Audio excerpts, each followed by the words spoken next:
इस संसार में जीवन लेने वाले हर जीव की मृत्यु निश्चित है।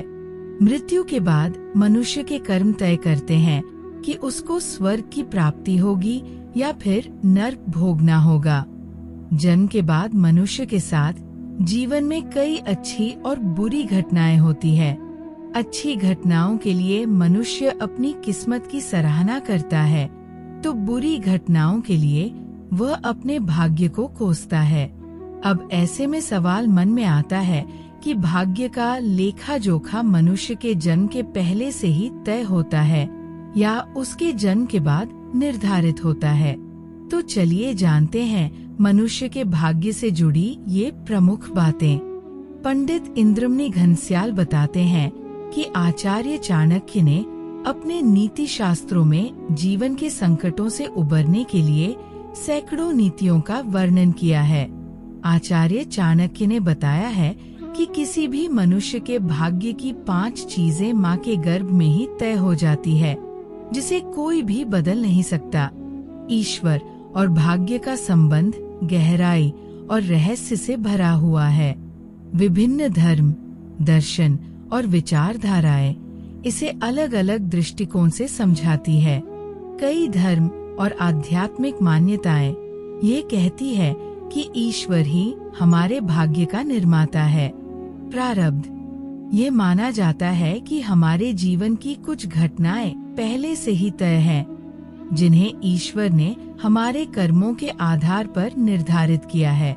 ईश्वर की इच्छा, भाग्य को अक्सर ईश्वर की इच्छा के रूप में देखा जाता है और ये विश्वास किया जाता है कि हर घटना के पीछे एक दिव्य उद्देश्य होता है। हिंदू दर्शन के अनुसार ईश्वर केवल हमारे कर्मों के फल प्रदान करते हैं। न्याय का सिद्धांत, अच्छा कर्म अच्छा भाग्य लाता है और बुरा कर्म बुरा भाग्य। ईश्वर केवल निष्पक्ष न्यायाधीश की भूमिका निभाते हैं। कर्म और ईश्वर, यदि कोई व्यक्ति अपने कर्मों में सुधार करता है तो ईश्वर उसका भाग्य भी बदल सकते हैं। ईश्वर में आस्था रखना अक्सर कठिन समय में मनुष्य को बल और साहस देता है। प्रार्थना और विश्वास, ऐसा कहा जाता है कि ईश्वर की प्रार्थना और भक्ति से भाग्य में बदलाव आ सकता है। संकट में मदद, जब इंसान अपने जीवन में असफलताओं का सामना करता है तो ईश्वर में आस्था उसे सकारात्मक दृष्टिकोण और मानसिक शांति देती है। कई विचारधाराएं ये भी कहती है कि ईश्वर ने मनुष्य को कर्म करने की स्वतंत्रता दी है। स्वतंत्रता और जिम्मेदारी, ईश्वर ने हमें जीवन दिया है, लेकिन उसे किस दिशा में ले जाना है यह हमारे प्रयासों और निर्णयों पर निर्भर करता है। भाग्य और मेहनत, ईश्वर उन लोगों की मदद करते हैं जो स्वयं प्रयास करते हैं। कुछ लोग भाग्य को ईश्वर की कृपा मानते हैं और कहते हैं कि जो कुछ भी होता है वह हमारे भले के लिए होता है। वहीं अन्य लोग मानते हैं कि ईश्वर ने भाग्य और कर्म का संतुलन बनाया है ताकि इंसान अपने जीवन का निर्माण खुद कर सके। ईश्वर और भाग्य का संबंध व्यक्ति की आस्था और दृष्टिकोण पर निर्भर करता है। ईश्वर की कृपा और अपने कर्मों का सही उपयोग करके मनुष्य अपने भाग्य को बेहतर बना सकता है। ईश्वर केवल मार्गदर्शक है। हमारा जीवन और भाग्य हमारी सोच और कर्मों का परिणाम है। कर्म और भाग्य का गहरा संबंध है और ये विषय भारतीय दर्शन, विशेषकर हिंदू, जैन और बौद्ध परंपराओं में महत्वपूर्ण स्थान रखता है। इन दोनों को जीवन के पहिए के 2 पहियों के रूप में देखा जाता है जो एक दूसरे के बिना नहीं चल सकते। कर्म का अर्थ है कार्य या क्रिया। हमारे द्वारा किए गए हर छोटे बड़े कार्य का परिणाम हमारे जीवन पर पड़ता है। 3 प्रकार के कर्म।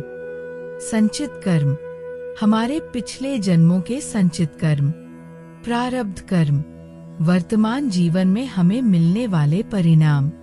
क्रियमान कर्म, वर्तमान में किए गए कर्म जो भविष्य का निर्माण करते हैं। नियम, जैसा कर्म वैसा फल।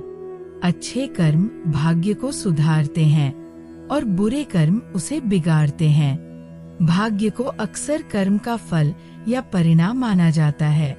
भाग्य का निर्धारण यह हमारे संचित और प्रारब्ध कर्मों के आधार पर बनता है। विचार भाग्य को एक तैयार की गई पुस्तक की तरह समझा जा सकता है, लेकिन उसमें लिखने वाला स्वयं मनुष्य है।